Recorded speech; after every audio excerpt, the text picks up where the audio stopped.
Assalamualaikum warahmatullahi wabarakatuh. Hari ini saya nak buat ulasan perlawanan di antara pasukan Kelantan FC menentang Terengganu 2, yang mana keputusan seri 2 sama pada perlawanan ni.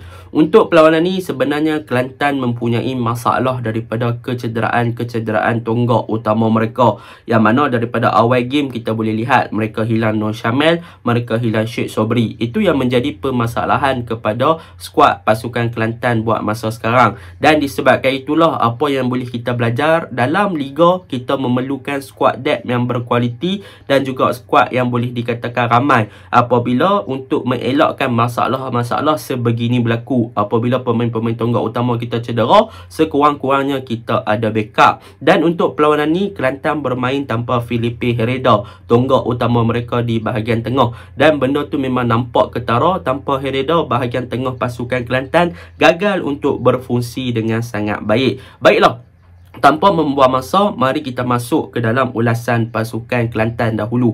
Untuk pasukan Kelantan, apakah perkara yang saya suka lah untuk pasukan Kelantan pada perlawanan ni? Yang pertama yang saya suka adalah dalam 10 minit ke 13 minit yang pertama, yang mana pasukan Kelantan nampak yang mereka betul-betul ingin menang pada perlawanan ni. Dan hasilnya kita boleh tengok Nur Syamil walaupun dalam keadaan yang cedera, beliau still lagi menunjukkan kemampuan untuk melakukan pressing ke atas pasukan Terengganu punya pertahanan dan berjaya untuk merampas bola lalu menjaringkan gol. Dan untuk gol yang kedua pun kita boleh lihat kealpaan dan juga kesilapan yang sama daripada pasukan Terengganu punya pertahanan yang sedikit alpa dan lalai dan hilang fokus.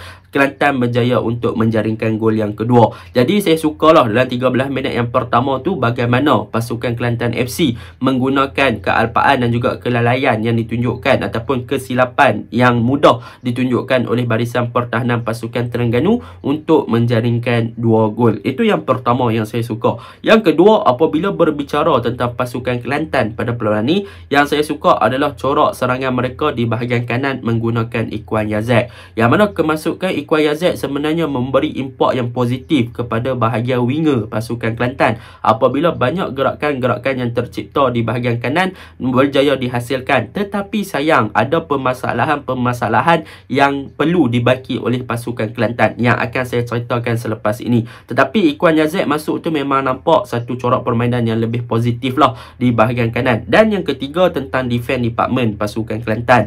Memang pasukan Kelantan punya pertahanan untuk game ni agak solid. Mereka berjaya untuk memastikan di second half Terengganu 2 cuba untuk meningkatkan intensity, cuba masuk ke dalam di box, dan mereka berjaya untuk mematahkan serangan-serangan yang tercipta. Jadi untuk defense department pasukan Kelantan FC, untuk 2 gol yang mereka lepaskan tu bukan 100% salah pasukan ataupun salah defense lah. Yang mana gol Wan Fazli tu daripada luar kotak penalti memang kebabum. Yang tu nak buat macam mana? Pemain Kelantan tak block dan dia ada space, memang gol lah.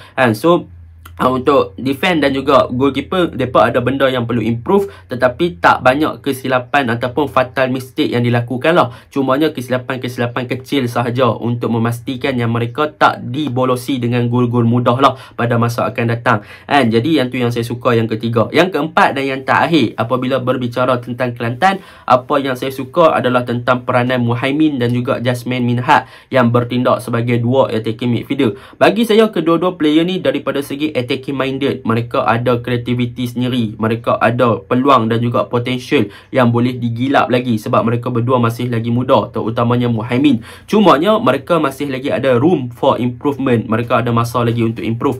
Jasmine Minhad, bagi saya kualiti yang ada pada beliau lebih sesuai untuk diletakkan di bahagian right wing lah, sebab kita tahu memang tu posisi asal dia bukannya lebih kepada midfield. Tetapi tidak salah untuk diguna pakai Jasmine Minhad di bahagian tengah. Ada beberapa gerakan yang dicipta oleh beliau pun sangat bagus di bahagian tengah, tetapi secara overallnya tengah tu tak boleh nak hidup juga sebab Kelantan tak ada holding midfielder, yang mana Matias gagal melaksanakan tugas seperti mana Herrera lakukan lah. Dan untuk Muhaimin, mungkin daripada segi sizing dan juga fizikal, kalau beliau lebih mempunyai fizikal yang tegap dan solid lagi, saya rasa beliau tak ada masalah untuk bermain di bahagian tengah sebagai nombor 10 untuk pasukan Kelantan. Jadi itu yang boleh saya cakapkan tentang pasukan Kelantan secara apa yang saya suka lah. Dan kita kena faham, corak pasukan Kelantan daripada awal season sampailah sekarang, mereka masih lagi bermain dengan corak yang sama, iaitu memang fokus point mereka untuk menyerang bukannya di bahagian tengah, tetapi sebaliknya di bahagian sayap kanan dan juga sayap kiri. Memang itu fokus point pasukan Kelantan apabila mereka menyerang.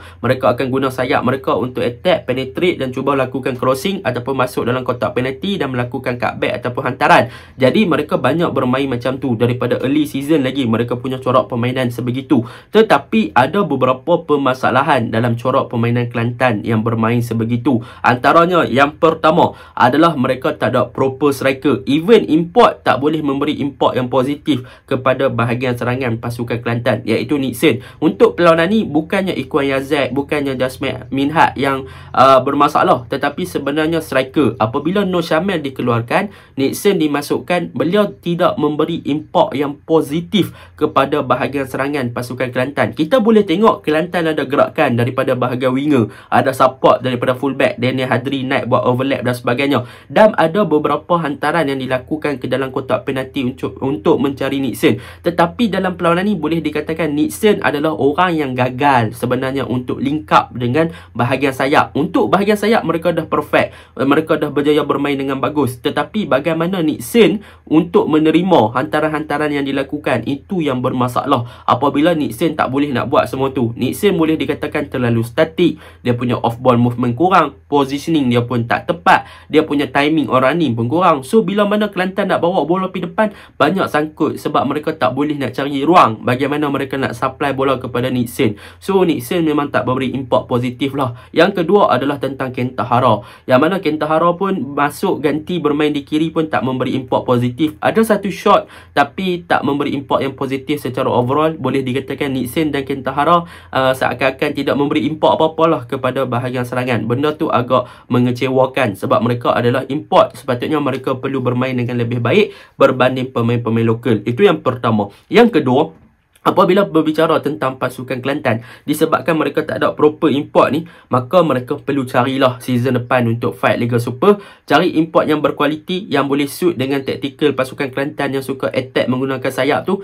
Cari proper target man macam Casagrande ke. Kalau Casagrande ada dekat pasukan Kelantan, saya boleh katakan dia memang seronok. Sebab apa? Sebab pemain Kelantan memang main macam corak permainan seperti striker Casagrande bermain. So Casagrande akan sentiasa dapat bola di udara, dapat bola kat kaki. Memang dia shock lah kalau dia main Kelantan. Kena cari typical striker macam tu. Yang kedua adalah di bahagian tengah, yang mana mereka tak ada holding midfielder yang bagus. Yang mana Matias pada perlawanan ni boleh dikatakan secara overall beliau bermain dengan baik, agak ganas, agak agresif. Tetapi daripada segi distribution ball, bagaimana dia nak menggerakkan bola di bahagian hadapan bersama dengan Jasmine dan juga bersama dengan Muhaimin, itu yang menjadi persoalan. Jadi boleh disebabkan itulah mereka tak berapa nak hidup di bahagian tengah, hanya mengharapkan kepada Muhaimin dan Jasmine yang membuat game. Tetapi Muhaimin dan juga Jasmine mereka tak boleh nak memfokuskan untuk build up di bahagian tengah dengan baik, sebab pasukan Terengganu pun ada melakukan pressing dan sebagainya. Dan dalam masa yang sama, Nixon tak memberi kerjasama ataupun tak memberi bantuan kepada mereka. Jadi mereka mau tak mau mereka akan fokus attack belah kanan sahajalah. Ken Tahara belah kiri pun tak apa nak hidup. So benda tu yang menyebabkan bahagian tengah pasukan Kelantan tak apa nak hidup. So untuk pasukan Kelantan, apa yang perlu mereka lakukan untuk masuk Liga Super season depan? Mereka perlu cari seorang proper attacking midfielder yang boleh dikatakan lebih kepada attacking minded, yang mempunyai creativity untuk support bahagian tengah. Sebab mereka dah ada Hereda, satu complete player yang bermain sebagai holding midfielder. Maka kalau mereka ada lagi seorang player untuk yang kreatif dan berjaya untuk link up play dengan baik dan boleh bertindak sebagai attacking midfielder dan letak Sheikh Subari sebagai number 8 box to box player, maka mereka punya midfield akan jadi complete lah. Percayalah cakap saya. Itu yang boleh saya katakan. Jadi untuk Muhaimin, beliau boleh digilap kalau beliau ada fizikal dan body yang lebih mantap. Saya rasa beliau tak ada masalah untuk bermain di posisi tersebut. Cumanya beliau perlukan backup, sebab game ni memang nampak sangat tengah tu holding midfielder tu yang tak ada, nadi utama tak ada. So benda tu yang menyebabkan Kelantan tak boleh nak berbuat banyak. Jadi secara overallnya, masalah kecederaan sebenarnya masalah yang perlu diberi perhatian oleh pasukan Kelantan. Untuk preparation season depan, mereka perlu perbaiki daripada segi squad depth dan juga kualiti pemain. Dan dalam masa yang sama, mereka sekarang berada dalam kedudukan yang tak terjamin lagi untuk mencapai kejuaraan, sebab JDT 2 dah mula kejar. Semalam JDT 2 menang 3-0. So nampaknya peluang untuk kejuaraan masih lagi terbuka kepada kedua-dua tim. So Kelantan kena buktikan yang mereka boleh fight lah untuk dapat juara. Kalau tak, sayang sebab momentum mereka dah ada.